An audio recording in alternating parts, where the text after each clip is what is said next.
محترم مسلمانانو، نن یو طاقتور او زبردست وظیفه زه تاسو ته ښایمه. دا وظیفه انتهایی آسان او انتهایی طاقتوره کلمه ده، ځکه چې دې کې الله تعالی څه وایي؟ الله تعالی وایي زه به ستاسو دپاره کافي شم او وکیل به شم. هر کله چې ستا وکیل رب العالمین شو، هر کله چې ستا وکیل د تمامو کائناتو خالق شو، هر کله چې ستا وکیل د تمام انسانیت پیدا کولو والا رب شو، نو مسلمانانو تاسو دا خبره ذهن کې کېږدئ چې دغه وکیل کم چې الله جل شانه دی، نو ستاسو مسله به د منټونو د سکندونو په حساب سره پوره کیږي. ګوره، هر کله چې د دنیا یو وکیل جوړ شي، وکیل چې څومره چالاک وي، هغه له ته پیسې ډېرې ورکړي، نو هغه ستا هغه مقدمه لړاوهي او ستا له هغه د ځمکې مقدمه یو که د هر یو څیز وي، لیکن هغه جج ته مخامخ شي او ستا دپاره هغه مقدمه لړاوي. لیکن دا وکیل چې دی، کارساز چې دی، دا رب دی مسلمانانو، دا حقیقي مالک دی مسلمانانو. نن ټول مسلمانان چې در فدر دي، نو د هغې اصل وجه دا ده چې امت کې اتفاق نشته او امت چې دی خپل کار پرېښودی دی، امت خپل وظایف پرېښودي دي، امت خپله ذمېداري پرېښودې ده.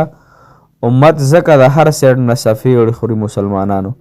دې وظیفې سره به ستاسو هر رنګه حاجت هغه وکیل، هغه رب کم چې د تمامو کائناتو مالک دی، کم چې تمامو مشکلاتو والا حل کولو والا رب دی، مشکل کشا رب دی، حاجت روا رب دی، دغه رب به زموږ حاجت پوره کوي. لومبی د الله تعالی سره خپل تعلق برابر کو. ګوره، هر کله چې تعلق برابر شي، ګناهونه ختم شي، نیکی سیوا شي، بدعملي ختم شي، نیک خبرې سیوا شي او مونځ او دسو سره کولی شي، نو مسلمانانو بیا د الله جل شانه د صرف لاس چتول دعا قبلیدل، لاس چتول حاجت پوره کېدل. خو زموږ حاجات ځکه نه پوره کېږي مسلمانانو چې موږ خو یو صحیح طریقې سره نه کوو، یا خو چې دی خبرې پکې کوو، یا چې دی د هغې سره ګناهونه کوو، بدفریضي ورسره کوو. ته یو سایډ ته دوایي خوره، یو سایډ ته بدفریضي کوه، نو دغه دوایي تاله چېرته هم اثر او تاله صحت نشي درکولی. موږ یو سایډ ته وظایف کوو، بل سایډ ته ګناهونه کوو، نو چرې هم دا نشي کېدلی مسلمانانو چې زموږ حاجت پوره شي. تاسو په کاملې طریقې سره ګناهونه ټول پرېږدئ او په کاملې طریقې سره وظیفه وکړئ، په کاملې طریقې سره ځان 5 وخته مونځ ګزاره کوئ او د نوم مسلمانۍ نه ځان وساتئ. حقیقي توګه باندې چې کومه مسلماني ده، کومه همدردي ده، کومه هغه مسلمانانو اخلاص دی، نو هغه ځان کې پیدا کو. بیا تاسو تش لاس چوتوئ، الله تعالی به دعاګانې قبلوي. 2 رکعاته نفل کوئ، الله تعالی به دعاګانې قبلوي، حاجت به پوره کوي. اصل وجه دا د مسلمانانو چې زمونږ دغې طریقې ته اډو سوچ نشته دی. الله تعالی دې زموږ حاجتونه پوره کړي، خو دا وظیفه را سره پوره واورئ. السلام علیکم ورحمت الله وبرکاته. ډېرو محترم او عزتمندو مسلمانانو، فدین میونو، زه امید د خپل هغې رب نه لرمه، کوم رب چې زه پیدا کړی او تاسو پیدا کړي چې تاسو به ټول انشاءالله په ښه صحت باندې به الحمدلله او تاسو به خوشحاله یې الحمدلله. الله تعالی ستاسو حاجتونه هم داسې پوره کړي څنګه چې تاسو په صحت باندې روغ یې. الله تعالی ستاسو بیمارۍ ښه کړي. الله تعالی ستاسو تمام مسافر له اوږده د صحت او د عافیت والا زندگی ورکړي. محترمو، نن چې زموږ کومه وظیفه ده، وکفا بالله وکیله، د دې وظیفه ده او دا وظیفه الله تعالی په دې باندې هر رنګه حاجتونه د انسانانو قبلوي، د مسلمانانو قبلوي. لہذا دا وظیفه تاسو په دې طریقې سره وکړئ، کومه طریقه چې راته زه ښایمه، انشاءالله چې الله تعالی به سره ستاسو هغه نیمګړې حاجتونه، نیمګړې پریشانۍ، نیمګړې ارمانونه او نیمګړې رشتې به سره الله تعالی ستاسو کاملې درجې ته او سر ته ورسولی کړي. مسلمانان دا وظیفه خو د یو ورځ ده، هر کله چې یو ورځ کې دوایي کارونه کړي، نو بیا منګه هغه دوایي دی بیا 3 ورځو پورې، 7 ورځو پورې یا میاشته پورې ډاکټر موږ ته ووایي چې دا دوایي به خورئ.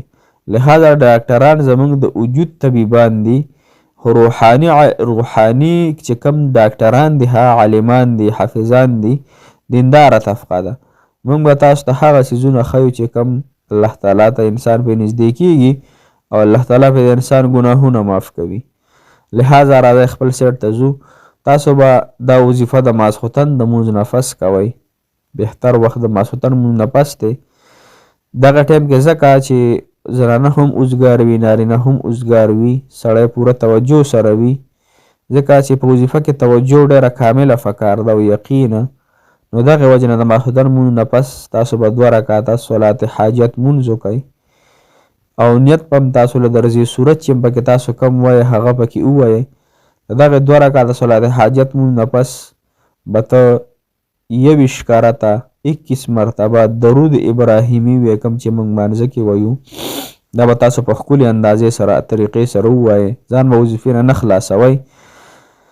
2 رکعاته صلات حاجت ته وکړئ، بیا د 21 کرته درود ابراهیمي وي، بیا 314 پیرې وکفا بالله وکیله، وکفا بالله وکیله دا وظیفه دې وکړه.